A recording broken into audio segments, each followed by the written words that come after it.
Hey guys, good morning. This is DMC Trend and welcome po sa ating morning grind episode ngayong araw. So, kahapon nag-discuss tayo ng tungkol sa problem and fix na nangyayari sa YouTube affiliate, lalo na sa Shopee. Okay, so tara sa ating YouTube studio or kahit dito na lang sa YouTube natin. Ayan. May ipapakita ako sa inyo guys. Ito yung isang channel natin. Alright, so check natin yung iba nating mga videos. Punta tayo dun sa isang lalagyan natin ng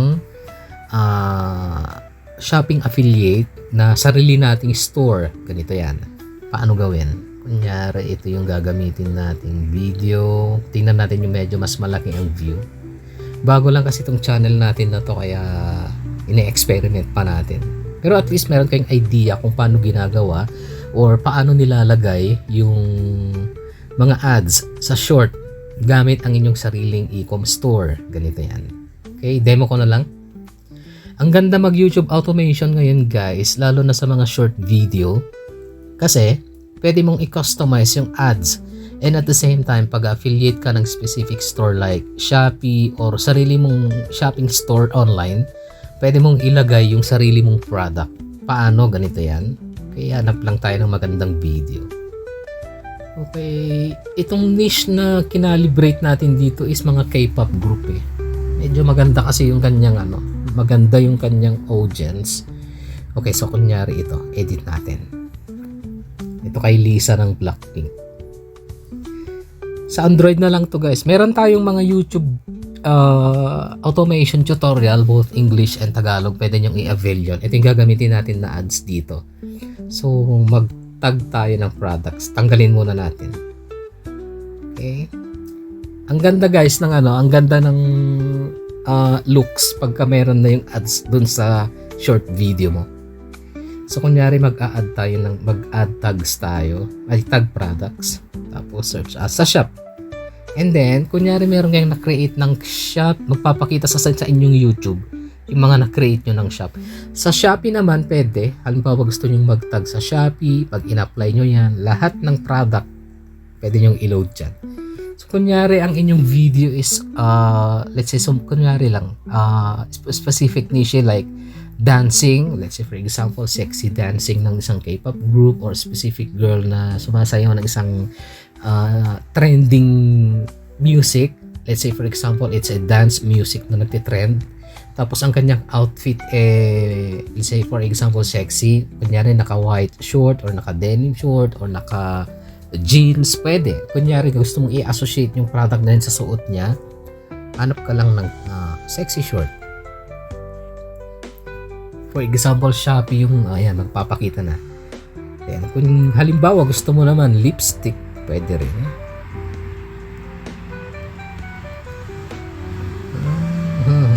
Ganda ng YouTube automation ngayon guys kasi ayan, so pwede mong i-customize yung advertisement na gusto mong ipakita dun sa specific na short video na yon.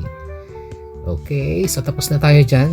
Pwede nyong i-customize or i-calibrate yung ads. Dito tayo, mas maganda dito sa tag product sa sarili mong shop. Kunyari may sarili ka, let's say for example ito, apply natin. So ito yung ads natin. Okay, YTA, full guide, Tagalog, tapos English. Dalawa yung natin. Yan. Ito, magpapakita siya kung saang location ng specific video or short video yung ads. Ayan. So, pag nahirapan kayo sa size, nyo lang. Paliitin nyo lang, ayan, i-zoom, i-pinch nyo lang para lumiit. Para kumasya siya doon sa screen kung saan nyo siya ilalagay. Ayan. So kapag ganyan malaki masyado, diba? So paliitin natin. I-pinch nyo lang. I-pinch nyo siya, ayan, para ma-compress mo siya sa smaller size. Tapos ilagay nyo siya sa specific location na hindi masyadong nakakaabala doon sa movement or buong captured motion ng gumagalaw na video. Ayan. So kontento na tayo dyan sa specific location na yan. Pwede. Pwede dito sa gitna. Pwede dito sa baba or sa taas. Siguro dito, mas okay. Okay, i-check nyo siya kung hindi nahaharangan yung mukha at kontento na kayo sa location, adjust nyo lang, gilid nyo pa ng konti para hindi sa gabal. Okay, so Sa template at customization, pwede tayo mag-load later on ng template dito na ginagamit, mas maganda, mas captivating. Yung na-create kasi natin ngayon, medyo hindi pa natin na-customize. So later magko-customize tayo ng mga ganitong klase ng format, thumbnail na mas captivating para sa specific compatibility sa YouTube Short ads. So ganyan lang siya guys kung paano i-load yung ads doon sa YouTube Short. Kaya ang ganda mag-YouTube automation ngayon guys. So pwede kayong mag-load at maliit lang yung unlike sa partner ads sa YouTube, sa feeds, sa YouTube Short ads feeds, kailangan mo ng 10 million 10 million view, which is medyo unique view pa yon. So para ma-hit mo yun, hindi basta-basta. Kailangan at least siguro mga 50 million. Kasi hindi naman porke 50 or 100 million yung views mo. Unique view yun. Kailangan public unique view.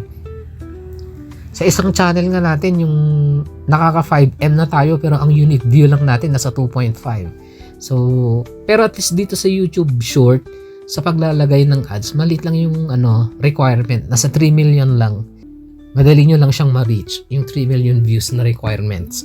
Okay, so at least mas ma-activate nyo na yung mga gandong mga ads pag makakahit na kayo ng 3M view. Para sa isang natin, isang channel natin na ipapakita ako. So, i-done na lang natin. Ayan. Save natin.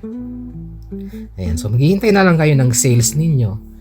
Compare sa pagtsatsaga ng pwede kayong kumita sa ads sa YouTube Short or pwede kayong kumita sa affiliate link, which is mas mabilis kumita guys. Tara sa isang natin, isang channel natin. Ito, may ipapakita ako sa inyo. Malapit na rin ma-monetize to 2 weeks lang na-hit natin to gamit pang strategy ng YouTube automation natin. Sa analytics. Okay. Lipat tayo.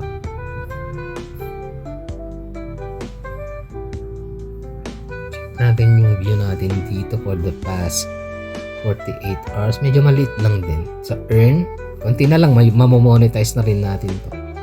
So, nasa 2.2 na siya. So, konti na lang. Nasa at least 800k na lang na public view. Mamomonetize at ma-activate na natin itong membership, supers at shopping natin. So, madali lang. Isang video lang mapa-viral nyo. Okay na goods na kayo dyan.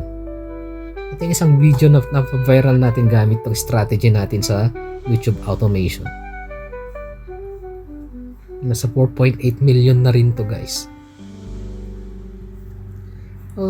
Pero na-hit natin yung 1.7M natin noong wala pa pang 7 days natin na-hit natin yung 2M neto.